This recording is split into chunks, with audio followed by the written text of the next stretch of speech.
안녕하세요. 올해로 이혼한 지 정확히 1년 된 30대 여성입니다. 그리고 제가 오늘 이렇게 제 사연을 이야기하러 오게 된 건 바로 제 전 남편 때문이에요. 1년이나 지난 마당에 지난 일은 들춰서 뭐 하냐는 분도 계실 텐데. 맞아요. 사실 처음엔 저도 아닌 게 아니라 그렇게 생각했었거든요.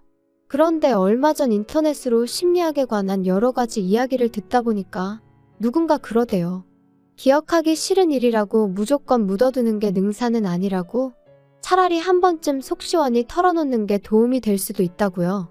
그래서 저도 이번이 처음이자 마지막이란 생각으로 제 이야기를 한번 해보려고 합니다. 우연이라도 두 번 다시 마주치기 싫은 인간이지만 일단은 편의상 남편이라 칭할게요. 떡줄 사람은 생각도 안 하는데 김칫국부터 마신다는 속담 다들 들어보셨죠? 제 남편이 딱 그런 사람이었습니다. 물론 처음엔 그런 사람인지 전혀 몰랐죠. 일단 남편하고는 선배의 소개로 만났는데 솔직히 내키는 자리는 아니었어요. 그도 그럴 것이 소개를 해준다는 선배가 남편을 얼마나 대단한 사람 마냥 묘사를 했거든요. 나이가 32인데 대표 소리를 듣는다. 직원이 10몇 명이다. 자수성가의 전형이다. 사람이 딱 보면 뭐 카리스마가 있고 어쩌고. 저로서는 좀 황당했어요. 막말로 제가 먼저 해달라고 한 소개팅도 아닌데 왜 이렇게 부담을 주나 싶어서 말이죠. 그런데 문제는 그 선배하고 제 관계가 까놓고 말해서 그렇게 동등한 상황이 아니었습니다. 선후배 사이인 동시에 저랑 업계도 같다 보니 한마디로 얼굴 붉혀 좋을 일이 없었달까요? 그래서 말 그대로 울며 겨자 먹기로 나갔던 자리였는데 남편이 어찌나 적극적으로 들이대던지 소개받고 얼마 지나지 않아 본격적으로 연애까지 하게 되었어요. 사귄 지 1년하고 2달째 되던 때 정식으로 프로포즈도 받았고요. 하지만 프로포즈를 받고 시댁에 처음 인사를 드리러 갔던 날 저는 생각지도 못한 상황을 맞닥뜨렸습니다. 그건 바로 시부모님의 반대였지요. 시부모님께선 사업하는 남편의 짝으로 아나운서나 교사 같은 직업을 가진 며느리를 드리고 싶었다며 제 면전에 대고 말씀하셨고, 그런 당신들의 기준에 저는 너무나 어긋나 있다셨어요. 그리고 그 당시 저는 저와 남편을 소개해준 선배가 번번이 남편은 올려치고 저는 내려치는데 말 그대로 이골이 나 있었거든요. 그래서 그렇게 마음에 안 드신다 하니 유감이다. 저도 이런 소리까지 들어가며 결혼하고 싶지는 않다 하고 먼저 자리에서 일어났네요. 남편에게도 시부모님이 결혼도 하기 전에 벌써부터 나한테 이렇게 막 나오시는데 당신은 말 한마디 못하고 있는 걸 보니 앞날이 깜깜해서 이 결혼은 못하겠다 했고요. 그런데 그 일이 있고 며칠 뒤 남편이 울면서 저희 집 앞에 찾아왔어요. 생각하면 생각할수록 자기가 너무 한심했다면서 이미 지나간 일을 어떻게 되돌리진 못하겠지만 자기랑 결혼만 해준다면 절대로 2번 다시는 이런 일로 제 눈에 눈물 나게 하는 일은 없을 거라면서 말이죠. 그리고 저는 사실 남편과 연락 없이 떨어져 있는 그 며칠 동안 나름대로 마음 정리를 하고 있었거든요. 그런데 막상 앞에서 눈물 콧물 흘려가며 우는 남편을 보니까 도무지 매정하게 뿌리칠 수가 없대요. 그래서 결국 남편만 믿고 처음 계획대로 결혼을 밀어붙이게 되었습니다. 청첩장이 나오고 결혼식까지는 고작 2주밖에 남지 않은 시점까지도 시부모님께서는 가타부타 어떠한 말씀도 없으셨어요. 처음부터 당신들은 제가 싫다고 했는데 제가 기어이 며느리가 되겠다고 하니 어쩌겠냐고, 그러면서 당신들이 결혼식에 참석하는 것만으로도 감사한 줄 알라고 하신 게 다였지요. 그리고 저희 친정어머니는 이렇게까지 홀대를 받으면서도 기어이 이 결혼을 해야겠냐 하셨지만 그때 저는 한심하게도 남편만큼은 확실한 제 편이라고 믿었거든요. 그래서 친정어머니께 우리가 잘 사는 모습을 보여드리면 언젠가 시부모님도 마음의 문을 열어주실 거라 했어요. 그리고 남편도 친정어머니께 자기 부모님 2분 다 말씀만 저렇게 하시지 원래 마음 따뜻하시고 속정 깊은 분들이라며 자기만 믿어달라, 실망시키지 않겠다 하대요. 그러니까 저희 친정어머니도 더는 반대도 못하시고 그렇게 저희 결혼을 허락하셨지요. 남편은 버는 족족이 모든 돈을 사업에 재투자를 하고 있었다 했고, 그래서 정작 결혼에 쓸 수 있는 돈이 많이 없었어요.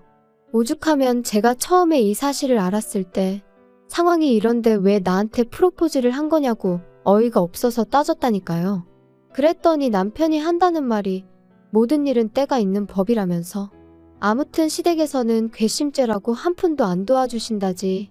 남편은 가진 돈이라곤 2,600만 원밖에 없지. 그래서 결국 제가 직장 생활하면서 모아두었던 8천에 친정어머니에게 1억 2천을 빌려 전세를 구했습니다. 참고로 그런 와중에 시부모님께선 아무리 당신들이 아무것도 안 해준다고 너도 안 하냐 하시길래 무슨 소린가 했는데 예단을 말씀하셨던 거더라고요. 근데 그냥 끝까지 못 알아들은 척 했어요.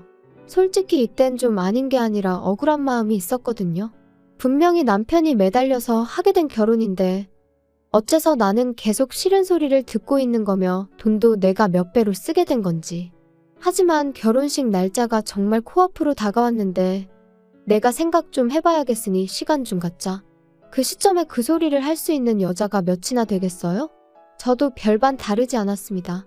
지금 돌이켜 생각해보면 사람들 입방아에 오르내리는 거 그거 며칠 가지도 않았을 텐데.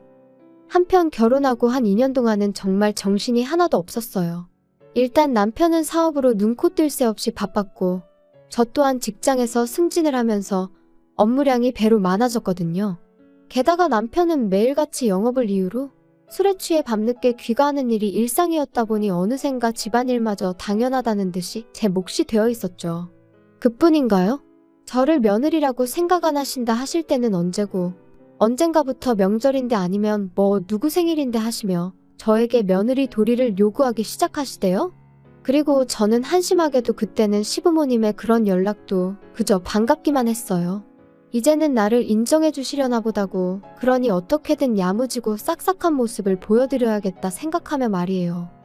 그러다 전세 계약을 연장하고 2달쯤 지났을 때였습니다. 남편이 저에게 할 말이 있다 하더니 이사를 가자고 하더라고요. 뜬금없이 그게 무슨 소리야? 갑자기 이사라니? 갑자기 왜 이사를 가자는 건데? 내가 돈이 좀 필요해. 회사 일에 문제가 생겼어. 문제라니? 돈은 얼마나 필요한 건데? 아니 그리고 잠깐, 지금 전세 보증금으로 회사 일을 해결하자는 거야? 안 돼, 그건 안 되지. 우리 엄마 돈이 반도 넘어. 장모님한테는 말 안 하면 되잖아. 엄마한테 거짓말을 하라는 거야? 싫어, 난 못해. 어머님 아버님한테 한번 여쭤봐. 두 분 맨날 어디 은행에 얼마 있고 저기 은행에 얼마 있고 그런 얘기 하시잖아. 그거 그냥 하는 소리지. 그 돈 내가 사업 시작할 때 진작에 다 갖다 썼어. 뭐? 그런데 왜 맨날 여기 1억 저기 1억 그런 소리를 하셨대? 넌 지금 그런 걸 따지고 싶냐? 아무튼 그러니까 이사 가자. 일단 여기 전세 보증금이 2억이지. 그러면 대충 1억 5천하고. 우리는 어디 가서 살고?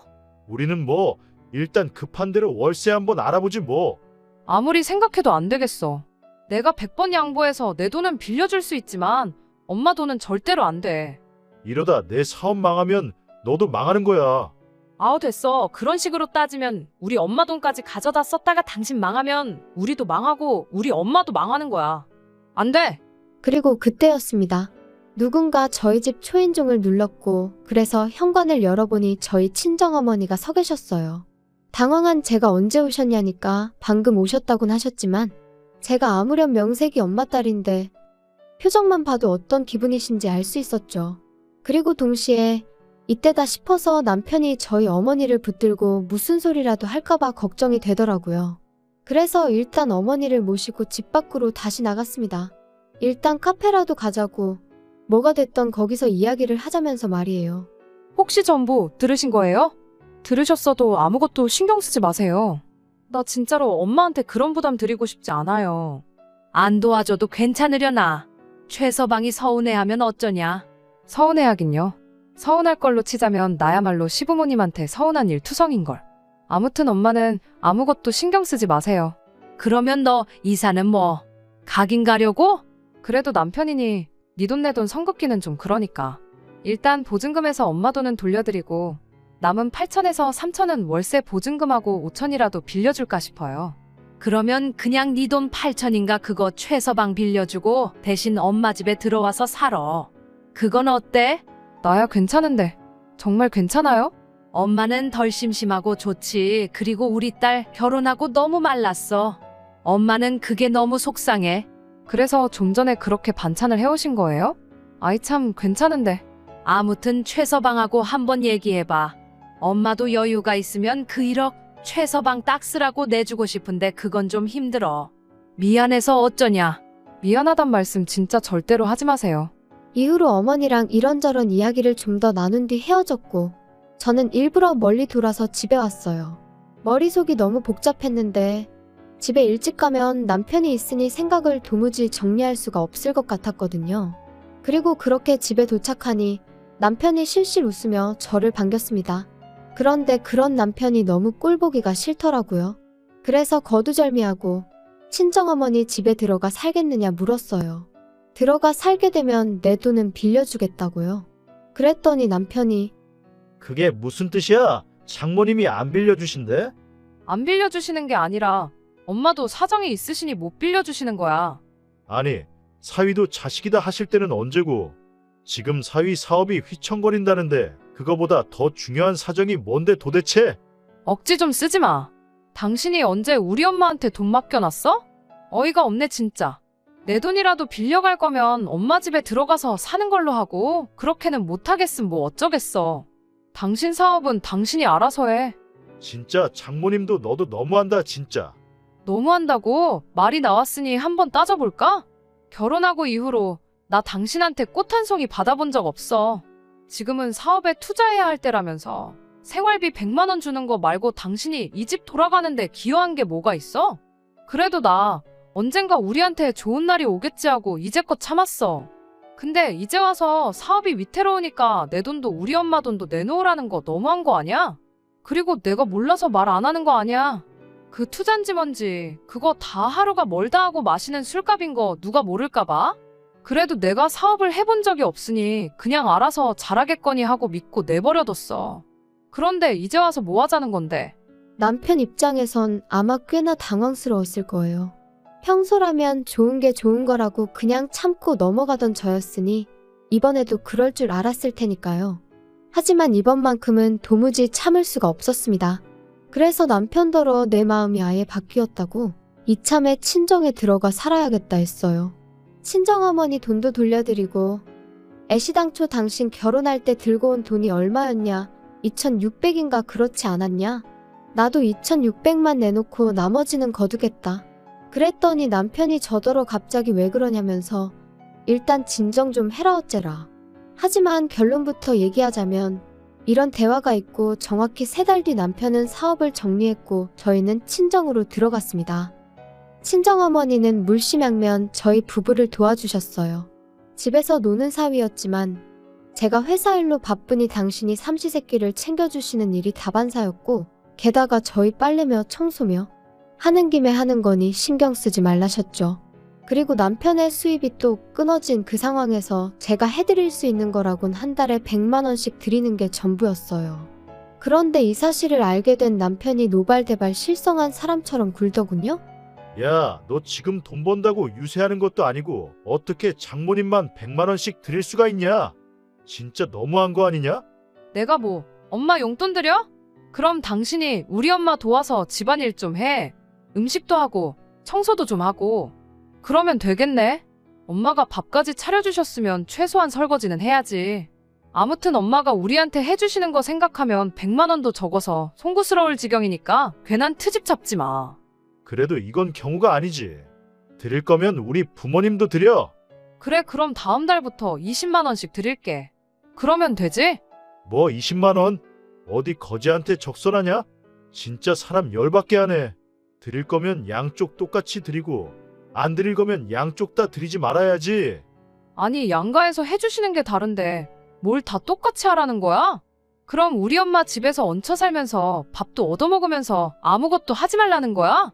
난 내가 아무리 우리 엄마 친딸이어도 당신처럼 얼굴에 철판 깔고는 못 살겠으니까 100만 원 드리는 게 그렇게 눈꼴실이면 나가자.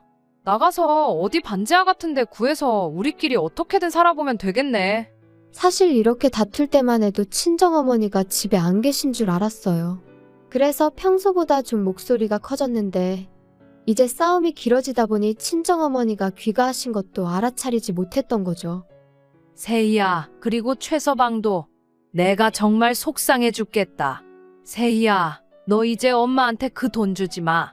그거 나 솔직히 부담스러워서 안 받고 싶었어. 최서방도 너무 불만 갖지 말게. 세희 입장에선 어쨌든 내가 지 엄마니까 안쓰러워 그런 거 아니겠나? 그리고 둘 다 돈 때문에 자꾸 싸우게 되나 본데 나중에 나 가고 나면 이 집 너희 거야. 그러니까 너무 돈돈돈하고 살지 말어. 씁쓸한 표정으로 말씀을 마치신 어머니가 저희 방에서 나가신 뒤 저는 아까보다 더 끓어오르는 화를 참을 수가 없었어요. 하지만 만약 제가 또다시 남편과 싸운다면 저희 어머니가 얼마나 스트레스를 받으실까 싶어서 꾹 눌러 참고 남편에게 짐 싸라고 했습니다. 당장 나가서 몇 날 며칠 찜질방서 지내게 되더라도 일단은 나가자고. 더 이상 어머니한테 신세지지 말자고 했죠. 그런데 남편은 그새 또 뭘 그렇게까지 하냐면서 일단은 알겠다고 100만 원씩 계속 드리라고 하대요. 그리고 이제 와서 말이지만 저는 제가 세게 나가면 남편이 오히려 꼬리를 내릴 거란 걸 알고 있었어요. 강강약약인 사람이었으니까, 자기가 불편한 건 조금도 못 참는 사람이었으니까, 친정어머니가 제공해주시는 이 편안한 생활을 마다할 인물이 못 되었거든요. 그리고 이후로 남편은 조금씩 달라지는 듯 했어요. 함부로 목소리를 높이는 법도 없었고 저희 어머니한테도 좀 조심하는 기색이 느껴졌지요.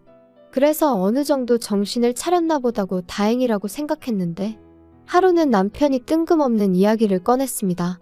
자기가 집에 있는 동안 부동산 공부를 좀 했다면서 재테크가 어쩌고 하더라고요. 무슨 재테크를 말하는 건데? 아니, 우리 부모님 사시는 그 빌라 있지? 그거 재개발할 거라나 봐. 그런데 우리 부모님은 그거 그냥 정리하고 어디 다른 데로 이사 가고 싶으시다네. 그래서 말인데 우리가 부모님 빌라를 사는 게 어때? 뭐 어머님 아버님 사시는 집을 우리가 사자고? 그 35년 된 빌라를? 어우 됐어. 그게 무슨 재테크야. 돈 낭비지. 아니 그리고 무엇보다 돈이 어딨어서 아까부터 재테크 타령이래. 돈이 왜 없어? 이 집 팔면 되지. 이 집 알아보니까 지금 8억 가까이 되더라. 8억이나 많아. 이건 엄마 집인데 이걸 우리가 왜 팔아? 아니, 그때 장모님이 나중에 우리 주신댔잖아. 그건 나중에 진짜 뭔 말을 못하겠네. 자꾸 무조건 싫다고만 하지 말고 생각을 좀 해봐. 우리 부모님이 당신들 사시는 집을 6억에 내놓으실 거래. 그 35년 된 빌라를 방도 2개밖에 없는 그 빌라를 6억에? 아우 됐어. 말이 좀 되는 소리를 해. 20억까지 갈지도 모른다니까. 아니 도대체 어디서 뭘 듣고 온 거야. 아무튼 쓸데없는 소리 하지 말고 부동산 공부니 뭐니 헛소리도 하지 말고 그냥 제발 일자리나 알아봐. 지금 벌써 몇 달째 놀고 있는지 알지? 나 진짜 당신 이럴 때마다 힘 빠져. 나야말로 진짜 너한테 실망이다. 기껏 재산 늘릴 방법 공부해서 알려주니까 고맙다고 말은 못할 망정. 그리고 장모님이 이 집 우리 주신다고 했는데 그거 좀 일찍 파는 게 왜 안 된다는 거야. 아니 막말로 팔았다 치면 우린 어디 가서 사니? 우리 엄마는? 우리 부모님 집에서 살면 되지. 그러니까 지금 우리 엄마 재산으로 시부모님 빌라 팔아드리자고? 우리 엄마더러 이 멀쩡한 집 두고 그 35년 된 빌라 가서 사시라고 하라고? 당신은 그게 말이 된다고 생각해? 뭐가 어때서 우리 부모님도 사시는데 장모님이 좀 사시면 어디가 덧나냐? 아이고 어이가 없다 진짜. 이제 보니까 재테크는 무슨 우리 엄마 재산 시부모님한테 나눠드리자는 소리로밖에 안 들리네요. 쓸데없는 소리 한 번만 더 해봐 진짜. 나 안 참아 진짜. 하지만 남편은 제 경고에도 불구하고 그때부터 낮이고 밤이고 재테크 타령을 해대느라 정신이 없었습니다. 그리고는 급기야 자기 마음대로 저희 어머니 집을 부동산에 내놓고 왔더라고요. 남편이 볼 일이 있다며 잠시 집을 비웠던 날 부동산에서 집을 보러 왔다고 찾아왔는데 저랑 저희 엄마랑 얼마나 당황했는지. 그래서 설마 싶어 그때부터 집 근처 부동산 총 6곳을 찾아가 보니 세상에 싹 다 내놨더군요. 그것도 금매로요. 저는 끓어오르는 분노를 더는 참을 수가 없었습니다. 남편하고 이야기해봤자 소용도 없겠다 싶었고요. 그래서 정말 마지막 희망을 가지고 아버님께 전화를 드렸어요. 그래도 시부모님은 적어도 뭐가 옳고 그른지는 확실히 아시겠지. 그러니 아들인 남편에게 한마디 따끔하게 해주시겠지 하는 마음으로 말이죠. 하지만 피는 못 속인다더니 그 얘기라면 이미 두영이한테 다 들었다. 걔 입장에선 그렇게 생각할 만하더라. 준다고 했으니 팔아도 된다고 생각을 했던 거겠지. 그리고 내가 말을 안 하려고 했다만 너는 니네 엄마 여기 와서 고생하는 건 싫고 네 시부모 여기서 고생하며 사는 건 상관없냐? 그런 이야기가 아니잖아요 아버님. 아무튼 우리가 더 서운하다. 그리고 니네 엄마한테도 확실히 얘기해. 주기로 했으면 주셔야 되는 거라고. 그리고 너는 이제 니네 엄마 따르기 전에 내 아들 마누라고. 그러면 내 아들 그러니까 네 서방 말을 최우선시해야지. 막말로 서방이 집을 팔아서 죽을 써먹자고 하면 그냥 내 하고 믿고 따르면 되는 거야. 통화를 마치고 나니 정신이 멍해지는 기분이었어요. 도대체 제가 뭘 기대했던 건가 싶고 제 스스로가 한심했고 한편으론 말 그대로 얼이 빠진 듯했죠. 하지만 이내 정신이 맑아지면서 이 상황을 어떻게 정리해야 하는지 알겠더군요. 이혼이었습니다. 이대로 있다간 남편이고 시부모님한테고 등골 빨리다 죽겠구나 싶은 게 이제 더는 참으면 안 되겠구나 싶었죠. 이혼을 결심하기까지가 솔직히 쉽진 않았어요. 좋은 추억보단 안 좋은 기억이 많아서 별거 아닐 거라 생각했는데 그래도 미운 정도 정이라더니 한편으론 나까지 이 인간을 안 챙기면 누가 챙겨주겠나 싶고 그런데 그런 제 마음도 모르고 남편은 계속해서 재테크 타령이나 해대고 시부모님은 시부모님대로 저한테 네 남편한테 잘해라 서방이 곧 하늘이다 그런 문자나 보내시고 그래서 감사하게도 덕분에 마음을 굳힐 수 있었습니다. 그리고 저는 2022년 10월 21일 남편에게 집에서 나가달라고 했어요. 이혼하자는 말과 함께 말이죠. 이후의 일은 솔직히 쉽지만은 않았습니다. 처음부터 남편이 협의 이혼은 안 해준다 하여 꽤나 애를 먹었거든요. 하지만 제가 변호사를 구했듯 남편도 어디 가서 상담을 받았던 거겠죠?